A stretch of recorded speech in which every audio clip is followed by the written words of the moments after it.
નમસ્કાર, તમામ મહત્વપૂર્ણ સમાચારોની સાથે હું છું હેતવી। કેન્દ્રીય ગૃહમંત્રી અમિત શાહ ગાંધીનગરની મુલાકાત પર છે। ગાંધીનગર એનએફએસયુ ખાતે ઇન્ટરપોલ બેઠકનું તેઓ ઉદ્ઘાટન કરવાના છે। 3 અત્યાધુનિક સેન્ટર ઓફ એક્સેલન્સનું તેઓ ઉદ્ઘાટન કરશે।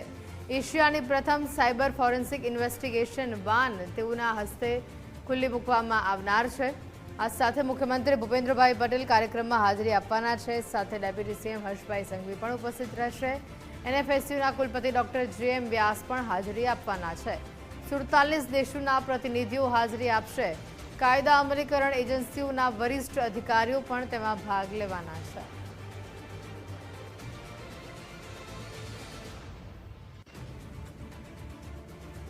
અમિત શાહ ગુજરાત પ્રવાસે છે ત્યારે ઇન્ટરપોલની 11મી ડિજિટલ ફોરેન્સિક એક્સપર્ટ ગ્રુપની બેઠકનું તેઓ ઉદ્ઘાટન કરવાના છે। એનએફએસયુ કેમ્પસ ખાતે તેઓ તેનું ઉદ્ઘાટન કરશે।